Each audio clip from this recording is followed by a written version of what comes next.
सबसे पहले आप सभी को जय हिंद। तो इस नए वीडियो में आप सभी का स्वागत है। तो मेरे पर एक पेपर लाया गया है कक्षा 10 का, ये भी बोर्ड वालों का ये प्रैक्टिस सेट चौथा है। तो मैं आशा करता हूँ कि वीडियो पीछे का वीडियो आप सबको अच्छे समझ में आ रहा होगा। तो मैं इस वीडियो में बिना समय गए चालू करता हूँ, ठीक है। तो आज का मेरा पेपर है 822 CBA कक्षा 10 का है, प्रीवियस ईयर क्वेश्चन पेपर है। तो इसको मैं हल करूंगा 20 ऑब्जेक्टिव क्वेश्चन फटाफट। तो चलिए देखते हैं हम लोग। फिर थोड़ा सा नोट पढ़ लेते हैं। ये जो 15 मिनट मिलता है आपको इसलिए मिलता है, पेपर पढ़ने के लिए मिलता है। और एक जो बात है मैं बार बार बताता हूँ। और एक बात और ध्यान देने वाली है कि ये जो खंड अ में आपको 20 ऑब्जेक्टिव क्वेश्चन मिलेंगे वो क्या करना होगा, आपको काले या नीले रंग से अच्छे से रंगना होगा, ठीक है। अब जिस क्वेश्चन का जौन सा ऑप्शन सही होगा उसमें रंगना होगा, ठीक है। ठीक, तो मैं आगे चलता हूँ, चालू करता हूँ। खंड अ, सेशन ए, बहुविकल्पी प्रश्न। हमारा देखिए पहला क्वेश्चन क्या है। हमारा पहला क्वेश्चन है कि ए और बी का एचसीएफ 5 है। ए और बी का एचसीएफ 5 है और एलसीएम 200 है, तब ए और बी का गुणनफल होगा। हाँ जी, क्या पूछा है। ए और बी का एचसीएफ 5 है और एलसीएम कितना है, 200 है, तब ए और बी का गुणनफल पूछा है। देखिए जब भी ऐसा कोई आ जाए, ठीक, तो इसका सूत्र होता है एलसीएम गुणे एचसीएफ बराबर ए गुणे बी, ठीक। तो जब एचसीएफ गुणे एलसीएम करेंगे तो हो जाएगा हमारा 1000। हाँ तो देखिए सवाल का आंसर हो जाएगा हमारा ऑप्शन नंबर सी, 200, ठीक है। जब इसका हम एलसीएम लेंगे तो 200 होगा, जब इसको काटेंगे तो 5 से कट जाएगा, ठीक। तो आगे चलते हैं हम, ठीक है, तो आगे चलते हैं। संख्या 4 कड़ी में 3 क्या है। तो ये देखिए ये तो पूर्णांक है या नहीं भैया, पूर्णांक दिख रहा है, नहीं दिख रहा है, ठीक। तो ये परिमेय संख्या है, बिल्कुल नहीं परिमेय संख्या है। परिमेय संख्या होता है कि पी/क्यू के रूप में लिखा जा सके। और कौन संख्या होनी चाहिए, पूर्ण संख्या है। पूर्ण संख्या है नहीं है, कड़ी में 3 आ गई है, तो क्या होगी हमारी अपरिमेय संख्या होगी, ठीक है। ये क्या होगी हमारी अपरिमेय संख्या होगी, हमारी अपरिमेय संख्या होगी। तो आगे चलते हैं हम। हमारा क्वेश्चन क्या है, हमारा क्वेश्चन है 20-25 का एलसीएम 100 है तो एचसीएफ क्या होगा। हाँ 20-25 का एलसीएम क्या 100 है तो एचसीएफ क्या होगा।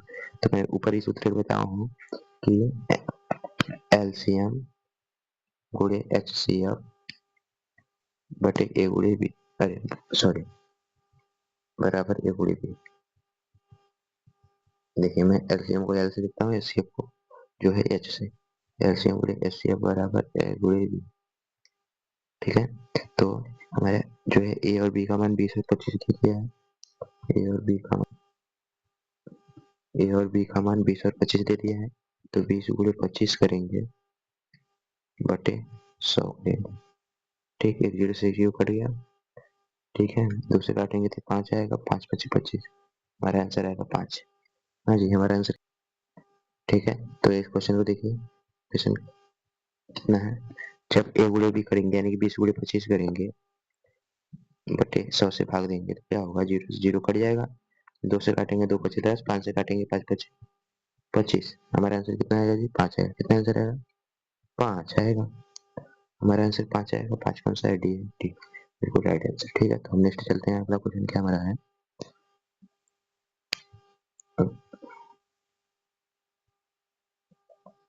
अगला क्वेश्चन हमारा है कि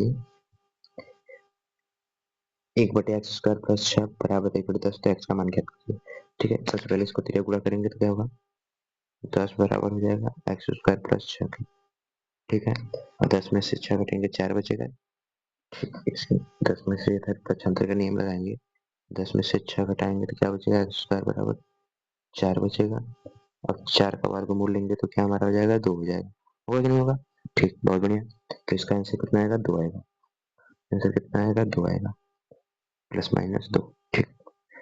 आगे चले, हाँ जी आगे चले, ठीक। हमारा क्वेश्चन नंबर 5 क्या कर रहा है, हमारा क्वेश्चन नंबर 5 बोल रहा है यदि समीकरण 2x² माइनस 60 प्लस सी के मूल बराबर है तो सी के मान ज्ञात कीजिए।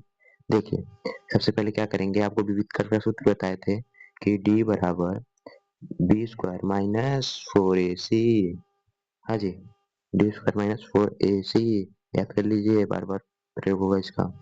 ठीक, तो इसको जब रखेंगे बी स्क्वायर यानी कि -8 का स्क्वायर 64 हो जाएगा, माइनस 4 4 दूनी 8, 8c। जब मूल बराबर होते हैं तो डी बराबर 0 रखा जाता है। ठीक है, इसको जब 64 इधर लिखोगे तो इधर क्या हो जाएगा, माइनस ले जाकर क्या हो जाएगा, प्लस हो जाएगा। जब प्लस 8c लिखोगे तो यहाँ c का मान लिखोगे, 8 से काटोगे 8 होती 64, यानी कि c का मान क्या निकल के जाएगा, c का मान हमारा निकल के आएगा 8। कितना आएगा जी, 8। ठीक है, हमारा ऑप्शन नंबर कौन सा सही है, देखते हैं। हमारा ऑप्शन नंबर चौथा सही है। हाँ जी, ऑप्शन नंबर चौथा सही है। तो आगे चलते हैं हम। हमारा नेक्स्ट क्वेश्चन क्या है, क्वेश्चन नंबर 6। यदि बहुपद x square minus 3x plus 5 का एक शून्य 2 है तो ए का मान क्या होगा। अजी शून्य दे दिया, सबसे पहले जहाँ जहाँ एक्स है वहाँ क्या रखेंगे, 2 रखेंगे। जब 2 का स्क्वायर करेंगे 4, 4 क्या होगा, 2 का स्क्वायर करेंगे 4, 4 माइनस है तो माइनस, जब 2 का गुणा 3 6 प्लस 5 है, ठीक, बराबर 0। अजी इतना समझ में आया, हाँ समझ में आया। ए माइनस 2 समझ में आया, और क्या है, ये -2 हो गया, और इसे हम कहा था 5 है, उधर जाएगा तो +2 2/5। हाँ जी, क्या होगा, 2/5 हमारा निकल के आएगा ए बराबर 2/5। ठीक है, हमारा कौन सा ऑप्शन सही है देखते हैं।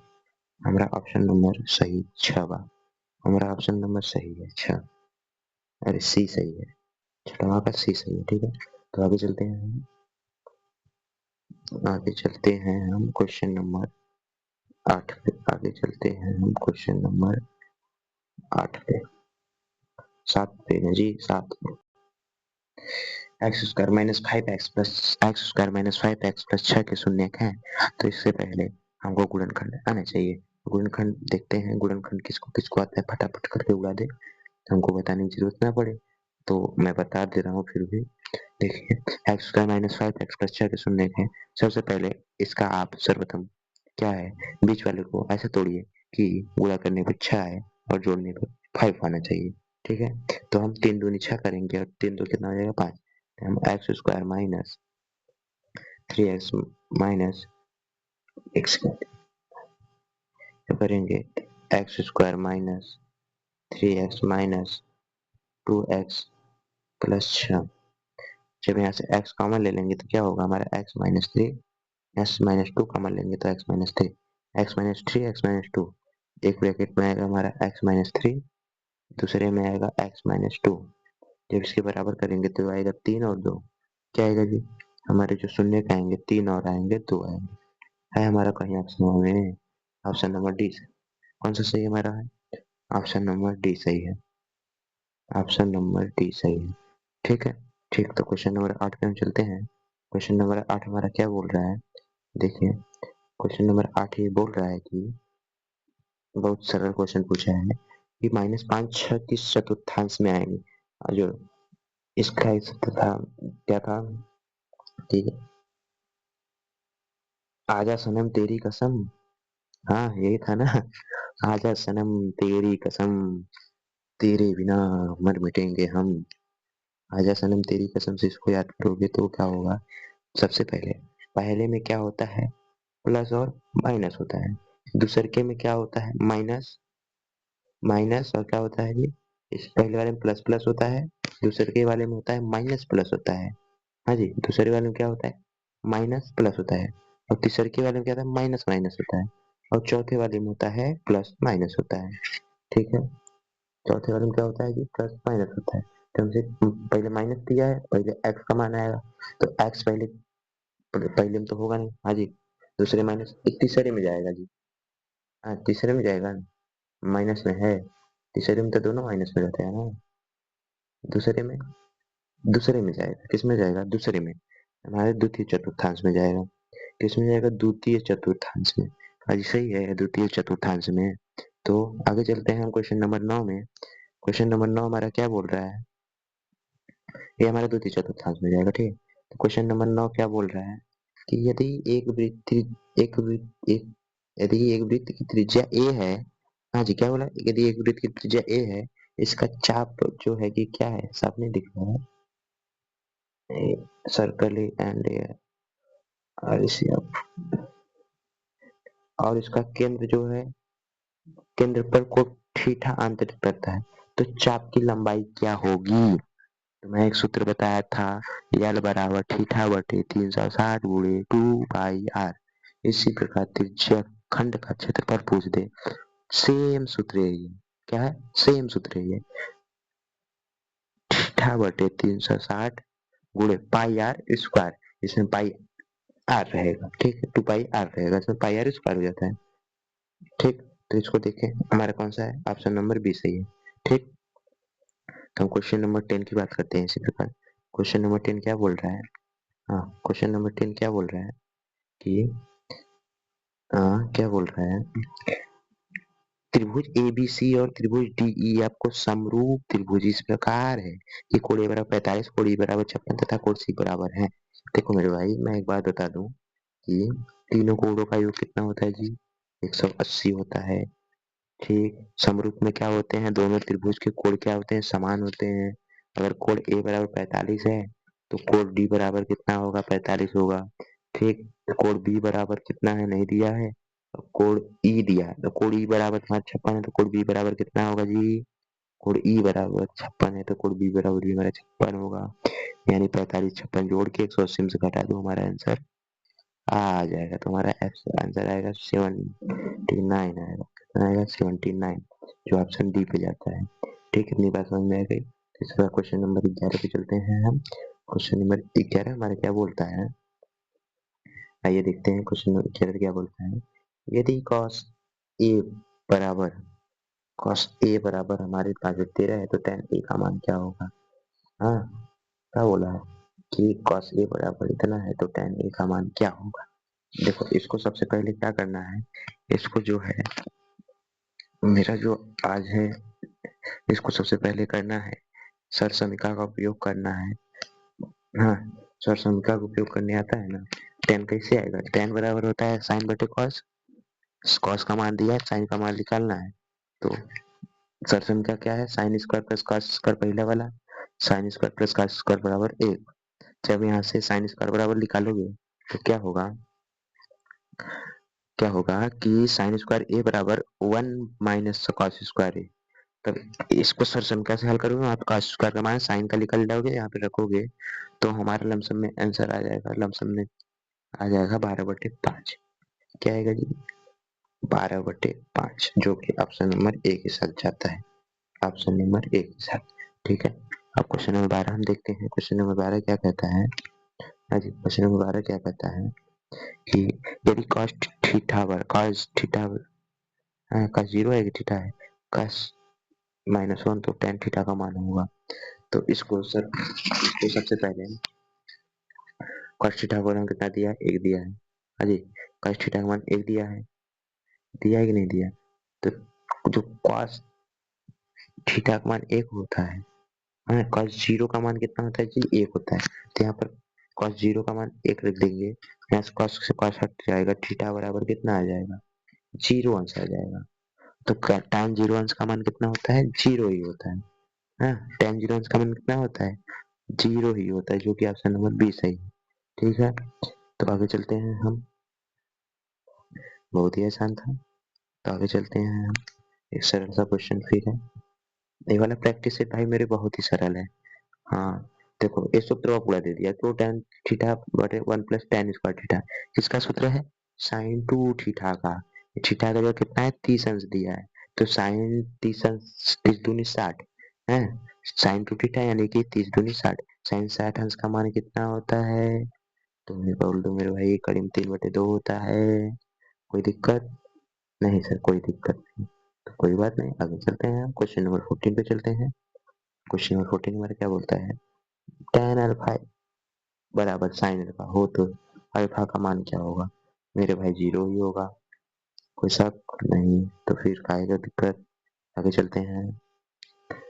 यदि एक वृत्त की त्रिज्या 6 सेमी, हाँ, यदि एक वृत्त की त्रिज्या 6 सेमी है, त्रिज्याखंड केंद्र के साथ का कोण बनाता है। तो उस अभी मैं लंबाई वाला बता रहा था, तो वाला सूत्र बताया था कि नहीं बताया था? सर जी बताए थे। तो कहेगा बहुत दिक्कत करो इसको। थीटा बटे 360 यानी कि 60 बटे 360। जब इसे काटोगे तो कितना होगा? 0 अच्छा 4 खत्म। गुणे 2 pi r square. 2 pi r square होता है। हाँ, पाई आर स्क्वायर होता है, समझे? तो पाई आर स्क्वायर करोगे 1/6। पाई का मान 22/7। हाँ, पाई का मान कितना होगा? 22/7 गुणे आर का स्क्वायर यानी कि 6 का 36। और ये कितना आया था जी? 1/6 आया था। इस 6 से काटोगे 6 6 के 36। हाँ, 6 बार में होगा कि नहीं होगा? 6 6 के 36 22/7 है। जब इसको करोगे 22 छके 22 22 पंजे 120 142।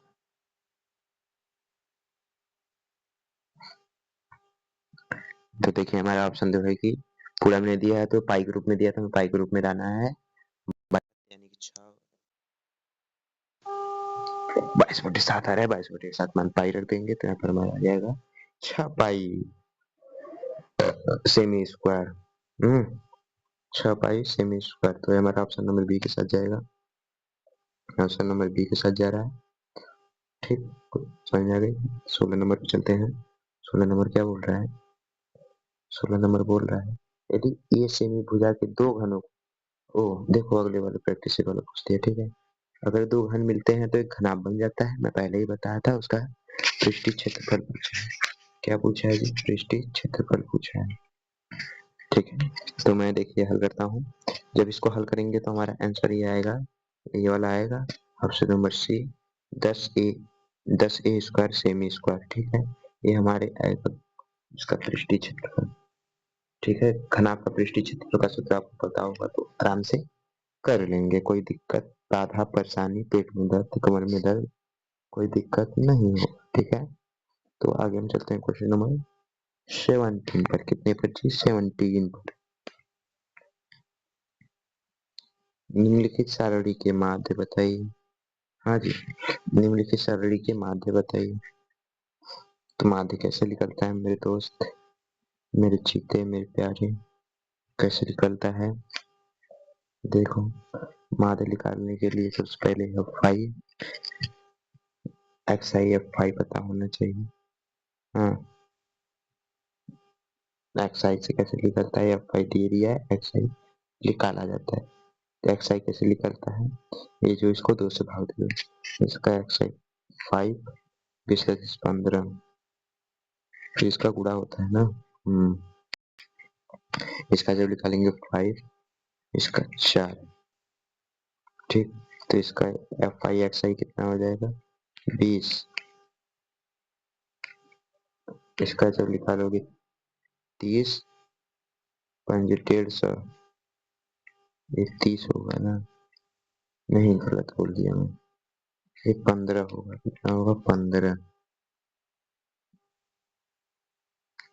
ये हमारा होगा 15, 5 15 25 75। चौथा निकालेंगे तो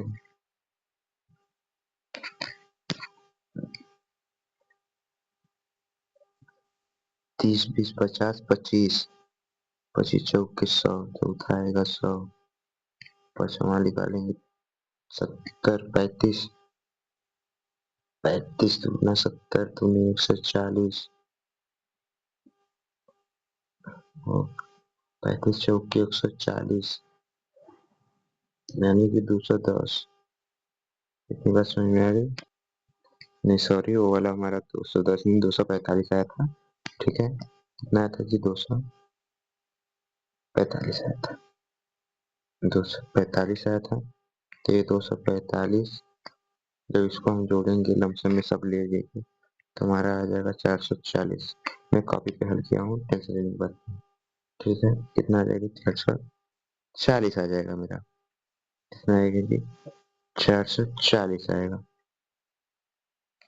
एफ आई एक्स आई बटे होता है एफ आई। F5 वाला जोड़ दो नीचे बारंबारता। F5 कितना है? 4 5 4 9 9 4 9 4 13 7 20। 20 से इसे काटोगे तो कितना आ जाएगा जी? ये हमारा आ जाएगा 22। क्या आएगा हमारा? 22 आएगा। 22 जो कि ऑप्शन नंबर डी है। कौन सा है जी? डी। ठीक है, तो हम इसी प्रकार क्वेश्चन नंबर 18 पे चलते हैं। अच्छा ठीक, क्वेश्चन नंबर 18 पे चलते हैं। 18 हमारा क्या कहता है? निम्नलिखित सारणी का माध्यक वर्ग है। इसका पहले संचयी बारंबारता निकालने आता होना चाहिए। हाँ जी, संचयी बारंबारता। तो संचयी बारंबारता पहले पहला वाला वैसे रख दो, 4 रखो।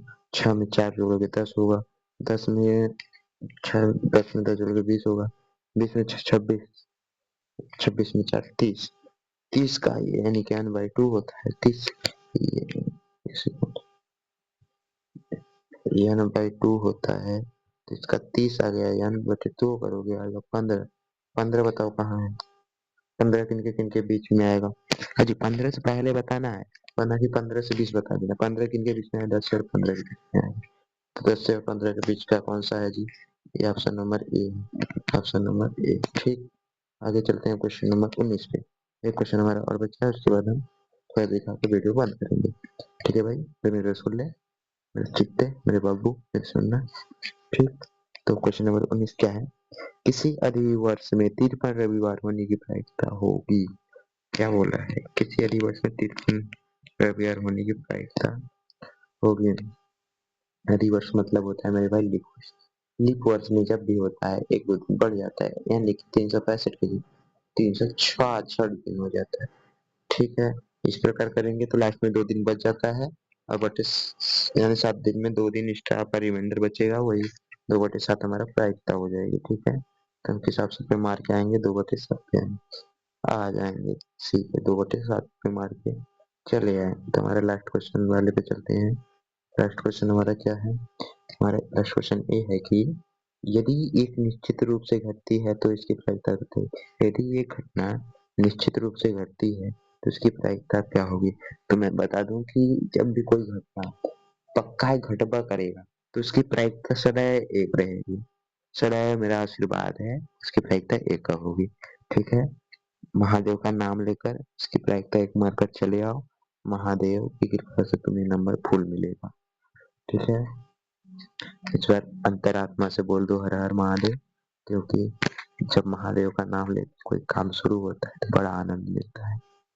जी खत्म हो चुका है पता है मुझे। ठीक है, तो इस पेपर में कलर भी चेंज कर रहा हूँ। ठीक, ठीक, तो चलिए चलते हैं लास्ट क्वेश्चन पे। मैंने बताया जब भी कोई घटना फिक्स हो तो उसकी प्रायिकता सदैव एक रहेगी मेरे महादेव। सदैव एक रहेगी, सदैव एक, सदैव एक। ठीक, ठीक, थोड़ा सा आप लोग क्वेश्चन देख लीजिए कैसे कैसे पूछता है, फिर उसके बाद मैं वीडियो अपनी क्लोज करूंगा। ठीक है, ठीक।